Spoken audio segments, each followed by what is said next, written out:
और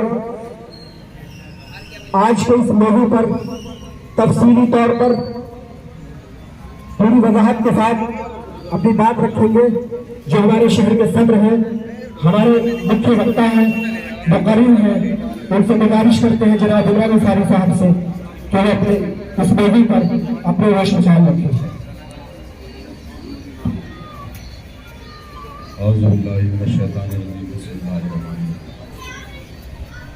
आप तमाम लोगों का शुक्रिया जो वक्त निकाल कर यहाँ पर आए हैं और जो मेरे साथ यहाँ मंच पर मौजूद है। मेरे जिले के सदर जनाब हाजी अनस साहब, हमारी महिला विंग की महानगर अध्यक्षा इशरत जहां साहिबा, हमारे पार्षद जनाब फहीम अंसारी साहब, तमाम जो हमारे यहाँ महासचिव हैं इरशाद अलमा साहब, नफीस अंसारी साहब, फहीम अंसारी साहब और इस मीटिंग का संचालन कर रहे जनाब फजल करीम साहब और आप तमाम लोगों की खिदमत में सलाम पेश करता हूँ और चंद बातें कहकर रुखसा कहूंगा क्योंकि सर्दी का वक्त है।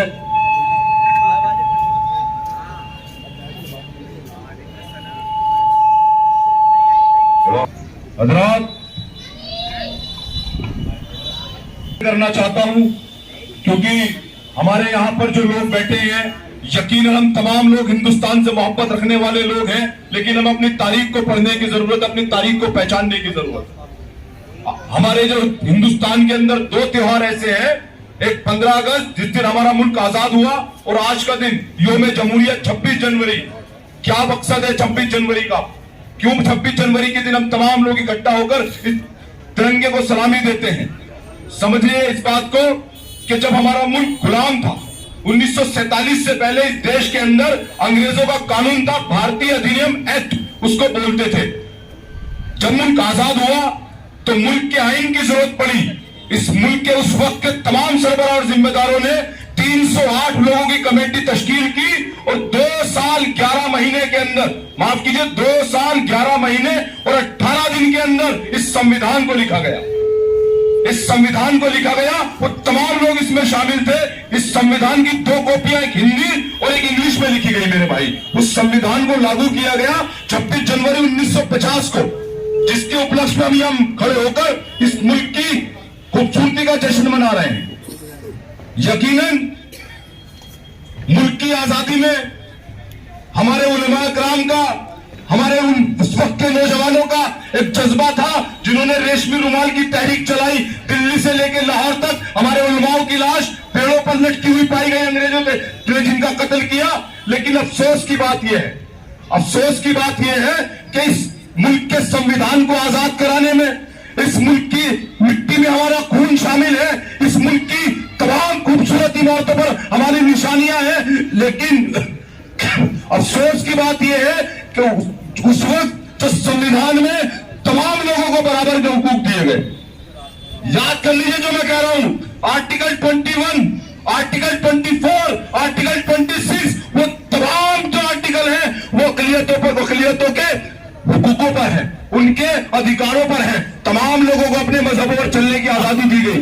वो 3-4 आर्टिकल ऐसे हैं जो खास तौर से इसीलिए है इस हिंदुस्तान के संविधान के अंदर कि कहीं कोई दबा हुआ न रह जाए, कहीं कोई पिछड़ा हुआ न रह जाए। लेकिन अफसोस की बात यह है, अफसोस की बात यह है कि इस मुल्क के अंदर जिस मुल्क की आजादी के लिए तमाम लोगों ने, हिंदू, मुस्लिम, सिख, ईसाई, उन तमाम लोगों ने अपनी जानों की कुर्बानियां दी, जिन्होंने जेलें काटी हैं, जिन्होंने काले पानी की सजाएं ली। लेकिन मेरे भाई, इस हिंदुस्तान की आजादी के बाद इस हिंदुस्तान के अंदर एक ऐसा राक्षस जन्मा जिसको कहा जाता है आरएसएस। समझिए इस बात को। तमाम विंग है उनकी, भारतीय जनता पार्टी उनकी विंग है, विश्व हिंदू परिषद उनकी विंग है, बजरंग दल उनकी विंग है, तमाम विंग उनकी है। उन्हीं में से एक विंग जब दिल्ली जंतर मंतर के अंदर इस संविधान की कॉपियों को जलाती है, इस संविधान की किताब को जलाती है, कि कहती है इस संविधान को नहीं मानते, तो मेरे भाई हम ये मानते हैं कि वो संविधान नहीं जलाया गया, इस मुल्क की खूबसूरती को जलाया गया और यहाँ की नकारा सरकार उन पर मुकदमा तक नहीं कर पाई। ये शर्म की बात है, ये शर्म की बात है। तमाम तरीके से इस संविधान को खत्म करने की कोशिशें की जा रही हैं, अपने तरीके से संविधान को बदलने की कोशिश की जा रही है। यही वजह है कि अभी आपने देखा 2 साल पहले कि हमारे ऊपर CAA और NRC जैसा कानून नाफिज करने की कोशिश की गई, लेकिन मैं सलाम करता हूं उन जाबाजों को जो शाहीन बाग में बैठे थे, जो कानपुर में बैठे थे, जो इलाहाबाद में बैठे थे, जो तमाम जगहों पर बैठकर ये कह रहे थे जब तक हमारे अंदर खून की एक बूंद है हम इस संविधान को मरने नहीं देंगे, हम इस संविधान को मरने नहीं देंगे। हम ये ऐड करना चाहते हैं, हमारी लड़ाई खुदा ना खास्ता न किसी मजहब से है, हमारी लड़ाई खुदा ना खास्ता न किसी जात से है। मेरे भाई, हमारी लड़ाई उनसे है जो हिंदुस्तान के संविधान को बदलने की कोशिश करते हैं और हिंदुस्तान के संविधान को के खिलाफ जाकर काम करने की कोशिश करते हैं। आपने देखा अभी मेरे भाई शराफत साहब बोल रहे थे, आपने देखा ना जब बैरिस्टर साहब बात करते हैं, जब बैरिस्टर साहब बात करते हैं तो जब वो बोलते हैं ना लोकसभा के अंदर, जब बैरिस्टर साहब लोकसभा के अंदर बोलते हैं ना तो ऐसा महसूस होता है जैसे कानून का कोई प्रोफेसर स्टूडेंट की क्लास ले रहा। मानते हैं ना इस बात को? वजह क्या है?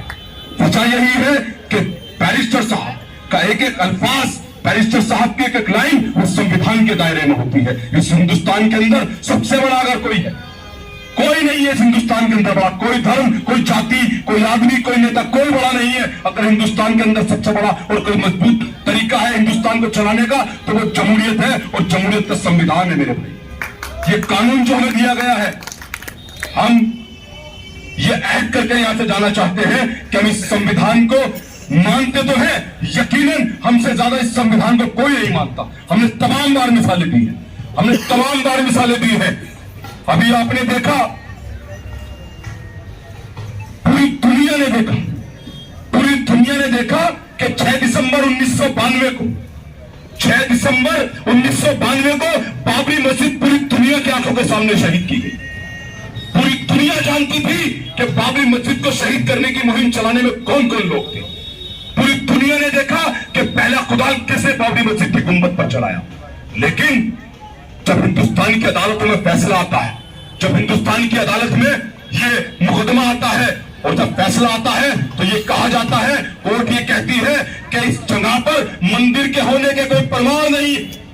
कोर्ट ये कहती है कि 1952 तक यहां पर नमाज हुई है। कोर्ट ये मानती है कि बाबरी मस्जिद के अंदर मूर्तियां रात को धोखे से रखी गई।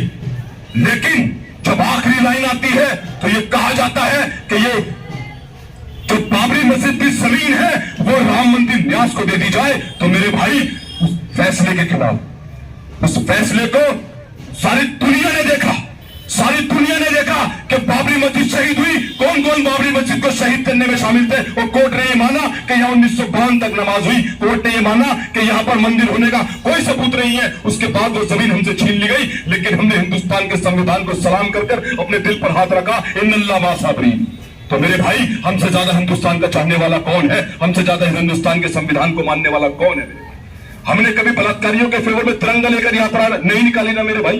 हमने किसी कत्ल कर, जो किसी मजहब के नाम पर कत्ल कर कर जो जेल से आया हो, हमने कभी उसका फूल माला से स्वागत नहीं किया ना मेरे भाई। और यकीनन ये काम आगे भी करेंगे। हम हिंदुस्तान के संविधान को मानते हैं, हमारा कायद मानता है, मेरी पार्टी मानती है, मैं मानता हूं, आप तमाम लोग मानते हैं। और हिंदुस्तान की खूबसूरती को बनाने में यही सोच सबसे जरूरी है, यही सोच सबसे जरूरी है। बस मैं इसी बात के साथ अपनी बात खत्म करता हूं। आप तमाम लोगों को एक बार फिर मुबारकबाद देता हूं और इस झंडे को सलामी देता हूं। जय हिंद।